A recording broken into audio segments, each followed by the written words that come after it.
नमस्कार, मैं रचना शर्मा। चढ़ती कला टाइम टीवी देख रहे सभी दर्शकों का स्वागत करती हूं। आप देख रहे हैं हिंदी के समाचार। समाचारों की शुरुआत से पहले एक नजर आज की मुख्य सुर्खियों पर।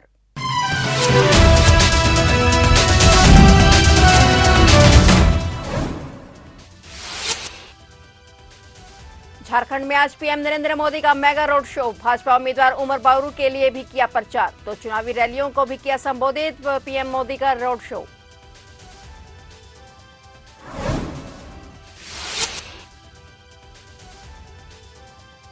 एमएसएमई को बड़ी सौगात, जल्द 100 करोड़ की लोन गारंटी योजना पर फैसला करेगी कैबिनेट। लोन गारंटी योजना पर वित्त मंत्री ने कही बड़ी बात।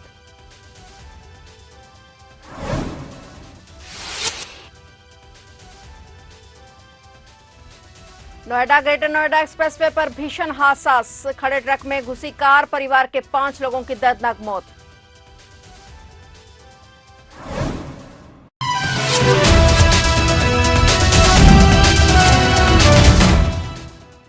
और अब समाचार विस्तार से।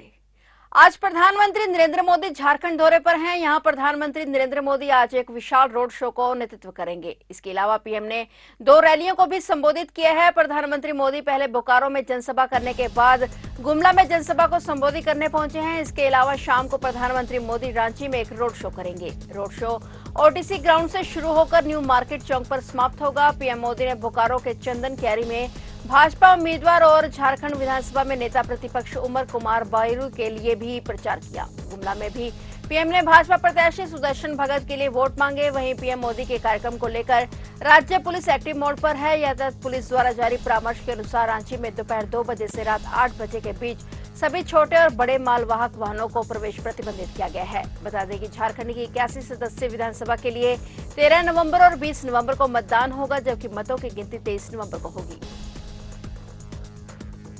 केंद्रीय वित्त मंत्री निर्मला सीतारमण ने कहा कि सूक्ष्म लघु और मध्यम उद्यम एमएसएमई के लिए इस साल बजट में घोषित 100 करोड़ रुपए की ऋण गारंटी योजना को जल्द ही मंजूरी के लिए केंद्रीय मंत्रिमंडल के सामने रखा जाएगा। एमएसएमई के लिए बजट में की गई 5 घोषणाओं को रेखांकित करते हुए उन्होंने कहा कि एमएसएमई की मदद के लिए विशेष ऋण गारंटी कोष की शुरुआत संकट के समय में बहुत मददगार होगी। केंद्रीय वित्त मंत्री ने कहा कि 100 करोड़ रुपए की ऋण गारंटी योजना जल्द ही मंत्रिमंडल के सामने रखी जाएगी। कैबिनेट से मंजूरी मिलने के बाद तुरंत बाद ही एमएसएमई मंत्रालय और बैंकों के माध्यम से गारंटी प्रदान करने वाली योजना को लागू किया जाएगा।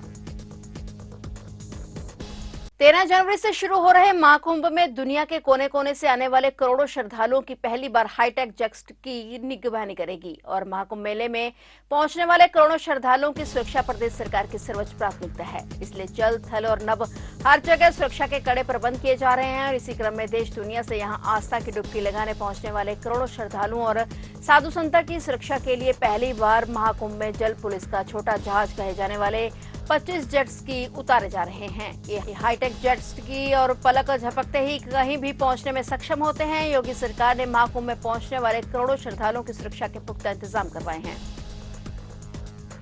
नोएडा ग्रेटर सेक्टर में 146 के पास यमुना एक्सप्रेसवे पर आज एक बड़ा सड़क हादसा हुआ है। एक्सप्रेसवे पर खड़े ट्रक में एक कार टकरा गई। भीषण सड़क हादसे में एक ही परिवार के 5 लोगों की दर्दनाक मौत हो गई। पुलिस ने मौके पर पहुंचकर शवों को किसी तरह से बाहर निकाला। पुलिस जांच में जुटी हुई है। जानकारी के मुताबिक ग्रेटर नोएडा के नॉलेज पार्क थाना इलाके में नोएडा ग्रेटर नोएडा एक्सप्रेसवे पर एक ट्रक खराब खड़ा हुआ था और इस ट्रक में कार पीछे से घुस गई। हादसे में एक ही परिवार के 5 लोगों की मौत हो गई। मृतकों में 3 महिलाएं और 2 पुरुष शामिल हैं। कार सवार परिवार नोएडा से परिचयों को आ रहा था और इसी दौरान यह हादसा हो गया। टक्कर इतनी जबरदस्त थी कि कार बुरी तरह से क्षतिग्रस्त हो गई। चालक की मौके पर ही मौत हो गई। 4 घायलों को अस्पताल में भर्ती कराया गया और डॉक्टरों ने उन्हें भी मृत घोषित कर दिया। पोस्टमार्टम किया जा रहा है, मामला दर्ज किया जा रहा है। क्षतिग्रस्त वाहनों को मौके से हटा दिया गया है।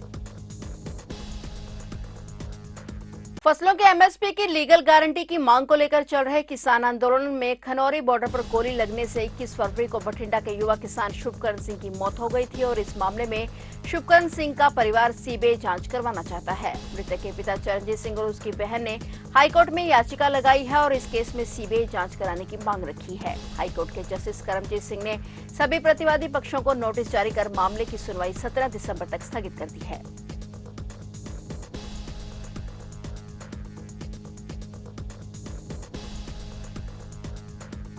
पंजाब पुलिस ने आज गैंगस्टर अशडल्ला के 2 गुर्गों को गिरफ्तार किया है। पंजाब के डीजीपी गौरव यादव ने बताया कि इन आरोपियों ने 7 नवंबर को मध्य प्रदेश के ग्वालियर में जसवंत सिंह गिल की भी हत्या की थी। ये बदमाश फरीदकोट के गुरप्रीत सिंह हरिनाऊ की हत्या में भी शामिल थे। बदमाशों के पास से कई आधुनिक हथियार बरामद किए गए हैं। जांच में पता चला कि आरोपियों ने डल्ला के निर्देश पर 7 नवंबर को मध्य प्रदेश के ग्वालियर में जसवंत सिंह गिल की भी हत्या की थी और अपराध के बाद दोनों संदिग्ध पंजाब लौट आए थे, जहां उन्हें खरड़ के पास से पकड़ लिया गया। उन्होंने कहा कि उनकी गिरफ्तारी से राज्य के एक और संभावित लक्ष्य हत्या टल गई है। बदमाशों के पास से 2 अत्याधुनिक हथियार भी बरामद किए गए हैं। डीजीपी यादव ने कहा कि एक खुफिया ऑपरेशन में सीआई अमृतसर की टीमों ने अमृतसर के मवेशी बाजार के पास मेहता रोड पर एक विशेष जांच चौकी बनाई और दोनों व्यक्तियों को उस समय गिरफ्तार कर लिया और वे अपने मोटरसाइकिल पर थे। उन्होंने बताया कि पुलिस टीमों ने उनकी मोटरसाइकिल भी जब्त कर ली है। आरोपियों पर कई आपराधिक मामले दर्ज हैं।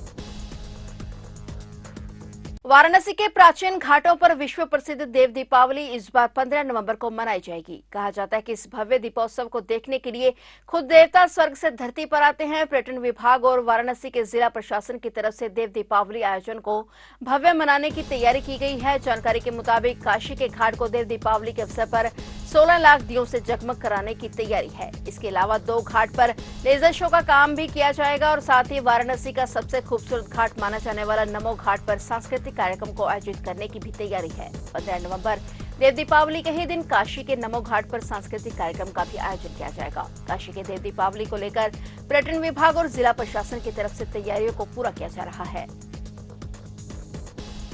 कर्नाटक सरकार ने भूमि स्वामित्व रिकॉर्ड में बदलाव करने और वक्फ कानून के तहत किसानों को जमीन खाली करने का नोटिस भेजने वाले अधिकारियों को चेतावनी दी है। इसके जरिए कहा गया है कि ऐसा करने वाले अधिकारियों पर अनुशासनात्मक कार्रवाई की जाएगी। दरअसल राजस्व विभाग के प्रधान सचिव राजेंद्र कुमार कटारिया ने सभी जिलों के सभी क्षेत्रीय आयुक्तों और उपायुक्तों को एक पत्र लिखा है और इसमें कहा गया है कि मुख्यमंत्री सिद्धारमैया ने कुछ भू संपत्तियां कर्नाटक वक्फ बोर्ड के पक्ष में किए जाने की शिकायतों के बाद हाल ही में एक बैठक की थी और इसमें यह तय किया गया था कि भूमि का स्वामित्व बदलने के लिए किसी भी सरकारी कार्यालय या प्राधिकारी की ओर से पूर्व में दिए गए सभी निर्देश वापस ले जाते हैं। इसके बाद ही पहले दिए गए सभी नोटिस भी वापस ले गए हैं और उन जमीनों पर खेती कर रहे किसानों के खिलाफ कोई कार्रवाई न की जाए। कटारिया ने अपने पत्र में कहा कि मुख्यमंत्री के निर्देशों के अनुसार किसानों और जमीन मालिकों को 7 नवंबर को भेजे पत्र और नोटिस वापस दिए जाते हैं और इसके बावजूद नोटिस भेजने वाले अधिकारियों को उचित अनुशासनात्मक कार्रवाई का सामना करना पड़ेगा।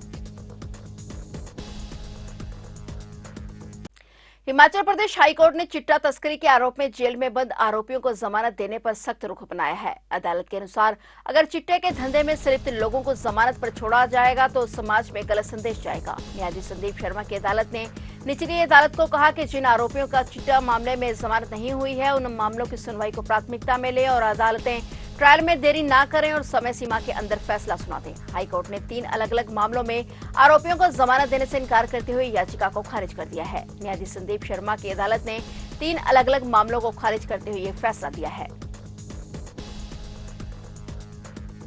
कुड़वार थाना क्षेत्र के सरैयापुरे बिसेन गांव में सिलेंडर फटने से हाहाकार मच गया। धमाके से छत धराशायी हो गई और जिसमें कई लोगों के घायल होने और दबे होने की सूचना है। घटना से इलाके में अफरा तफरी मच गई। सिलेंडर से हुए इस विस्फोट में 3 लोगों के घायल होने की जानकारी है और सभी घायलों को इलाज के लिए जिला अस्पताल भेजा गया है। एसडीएम सदर विपेंद्र द्विवेदी की प्रथम दृष्टया जांच में सिलेंडर विस्फोट का कारण निकला है। 3 घायलों को गंभीर स्थिति में सुल्तानपुर मेडिकल कॉलेज भेज दिया गया है। राहत और बचाव टीम तत्परता से मौके पर जुटी हुई है। एसपी के आदेश पर अन्य थाने की फोर्स भी मौके पर पहुंची। धमाका इतना जोरदार था कि घर के पीछे के 2 कमरे भी गिर गए। घायल हुए तीनों व्यक्तियों को एम्बुलेंस के माध्यम से जिला अस्पताल भेजा गया है, जहां नूर हसन को मृत घोषित कर दिया गया और बाकी दोनों महिलाओं की हालत गंभीर होने के कारण उन्हें लखनऊ के ट्रॉमा सेंटर रेफर किया गया है।